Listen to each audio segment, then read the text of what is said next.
What's up everybody? My brake pads are completely worn, so I'm going to replace them in this video, and I'm going to show you some things that you need to keep in mind while doing that.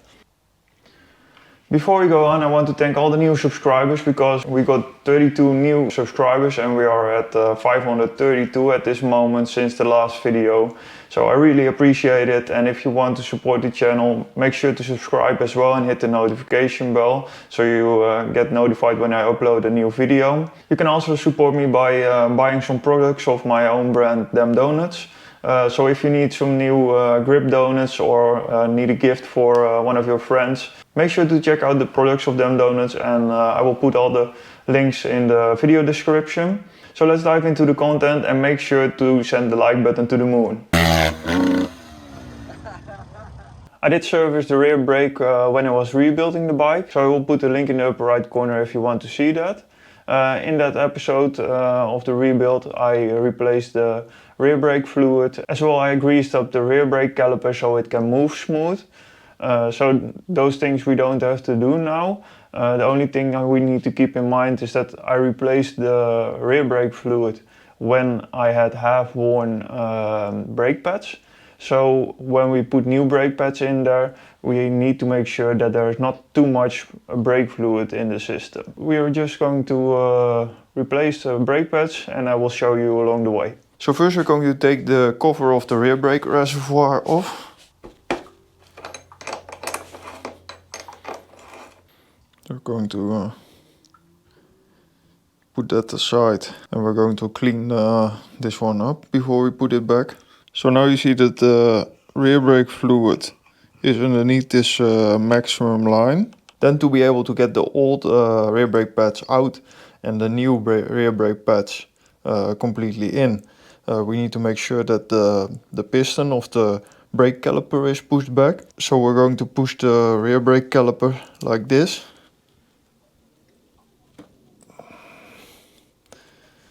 That way we create room for the rear brake pads to move, and we can get them easily out, and then the new rear brake pads will fit in there. Otherwise the extra material has not enough room. Now that we push the rear brake caliper back, you can see that the rear brake fluid is above the maximum line. So we need to make sure that when we put the new rear brake pads in, and we make sure that the piston is fully engaged by pushing the rear brake pedal a few times, then the piston and the brake pads are compressed together. And when that is the case, we need to make sure that the rear brake fluid is not above the maximum line. So we're going to keep that in mind when we place them. So now we're going to take the old rear brake pads out, and for that we need to get these two clips out, and then we can push this pin out, and then we can take both the rear brake pads out of the rear brake caliper.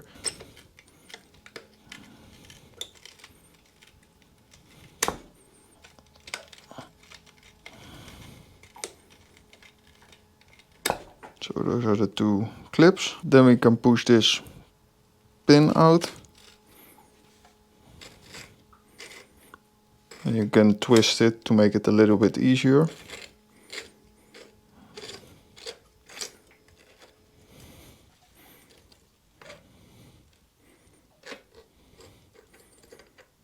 Just like that. We're going to clean that one before we put it back. And then we can take both of the rear brake pads out. Just like that. Then we're going to make sure that the brake caliper is in the middle of the rear brake disc. Then we make sure that both the rear brake pads have the same amount of space to fit in. So I think that's alright now. So normally when I haven't done service for a long time on the brakes, I would take the rear brake caliper off as well, and put some new grease on these pins, which makes the brake caliper move smooth. Since I have done that quite recent, and it's moving very smooth still, I'm just going to leave it like that. So now we need to get some new rear brake pads. And while I was working on the rear brake reservoir, I saw that this connection of the rear brake was quite worn as well. So let's take that off.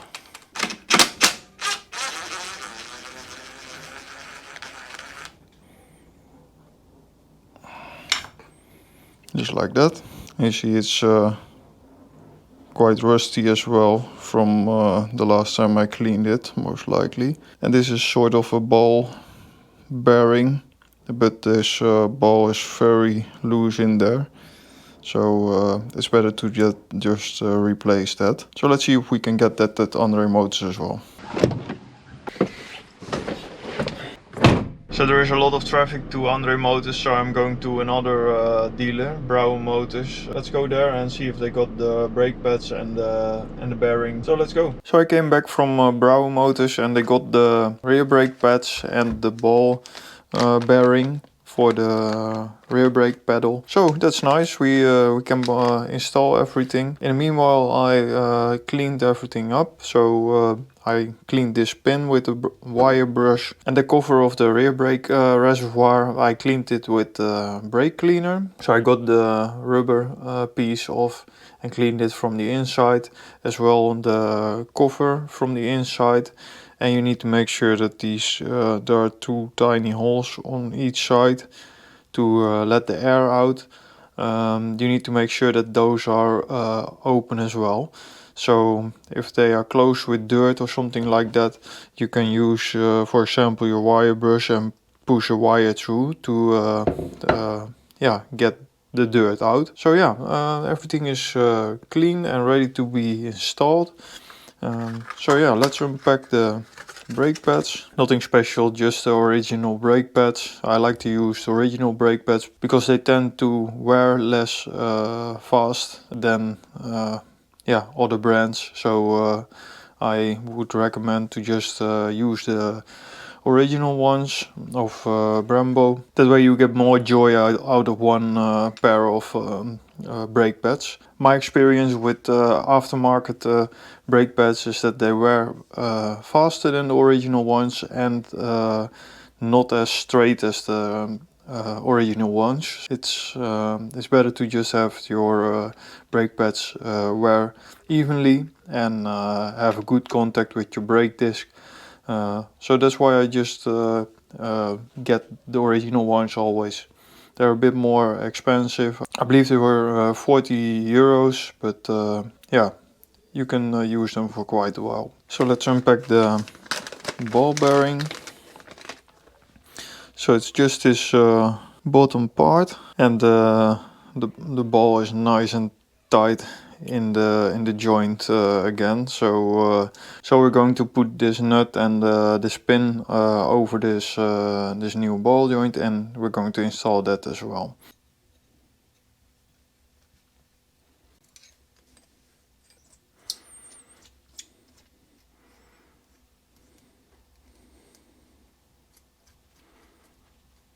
So I'm just going to put it on the around the same spot as where it was on the old one. And I'm not going to tighten these two against each other yet. That way we can adjust it when we place it on the brake pedal. So let's put this cover back together. First we're going to place the O-ring. And then we're going to place this rubber on there. Like that. So now everything is ready to be installed. We're going to put the old parts aside. So let's start with this ball joint to be able to press the brake pedal again. So when we're putting this back, we need to make sure that the rubber underneath this reservoir and the cylinder, that this rubber falls completely in this small edge. So make sure to push it in there and work the rubber over that edge, and then put it in front of the pedal. Then it will stay in place. And I like to put a little bit of Loctite on there.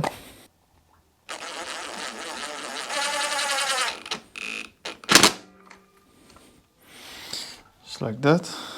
And I'm going to tighten it with the KTM tool. May need to hold the brake pedal. Now we can use the brake pedal again. Always make sure that you're not pushing the piston out of your caliper. So now that this ball bearing and the pin is in place again, we're first going to place the rear brake pads, and then when that's ready, we're going to adjust and tighten these two nuts. So first I'm going to start with the rear one. You need to make sure that this part falls into the back of the caliper.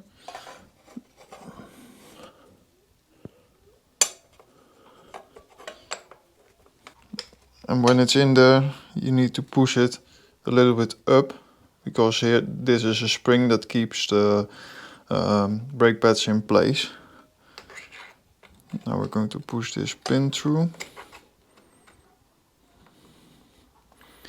So now one is in place. Then we can push the brake caliper to this side, so we have all the room on the side of the piston.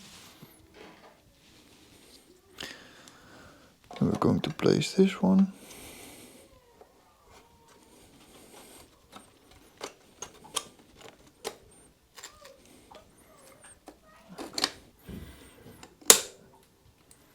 Just like that.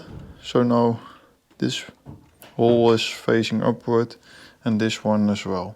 So now that the pin and the brake pads are in place, we can place the clips to secure it.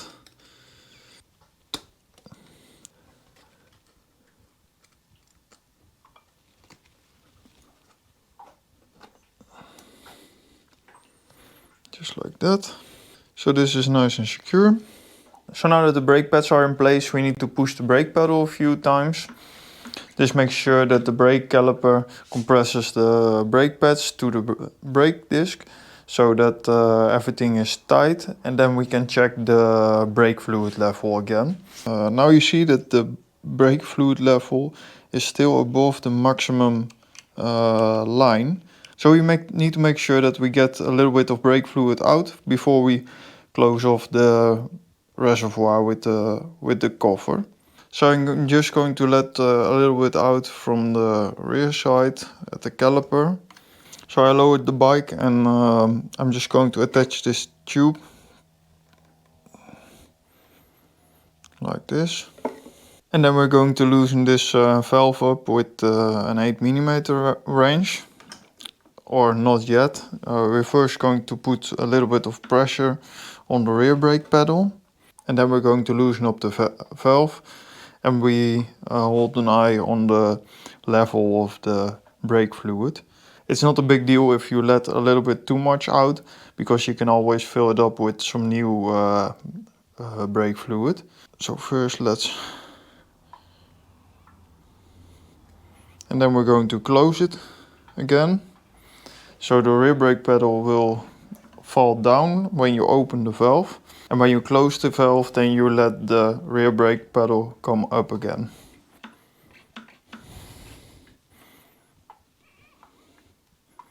And then I'm going to tighten this valve again and get the tube off. So now we can see that the brake fluid is underneath the maximum line again.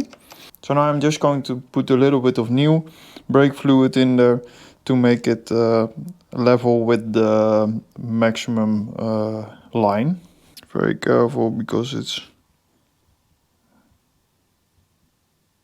very thin, just like that. So now it's on the maximum level again, and we can put the cover back on. So let's place the cover back on.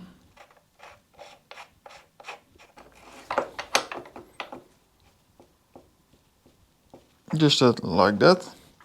We need to adjust this pin and lock it into place. So what you need to do is make sure that you have a little bit of play on your brake pedal. Some people like to have more play on the brake pedal, so it engages later. Because otherwise they drag the rear brake constantly, and other people, they want to have nearly no play on the rear brake pedal. So the adjustment is basically a personal flavor. So I like to have a little bit of play on my brake pedal. So I adjusted it with this pin. When you drive it upward, the play gets less, and when you drive it downward, the play gets bigger. I adjusted it on the right amount of play for me, and now I'm going to drive these two nuts into each other to lock it. So now I locked it into place, and the play is about this much. So now everything is ready to go. We have the new brake pads, the new joint, and yeah, everything is ready to go. So that was all for this video. The new rear brake pads are in place, and we have placed a new ball bearing so that the brake engages more directly. So I'm curious to see how it reacts on the track now, and if I need to make any adjustments on the play of the rear brake pedal. But we will see. So if you enjoyed this video, make sure to leave a thumbs up on the video, and make sure to subscribe if you like this type of content. And click the notification bell. That way you will always be notified when I upload a new video. So thanks for watching, and as always, see you next time.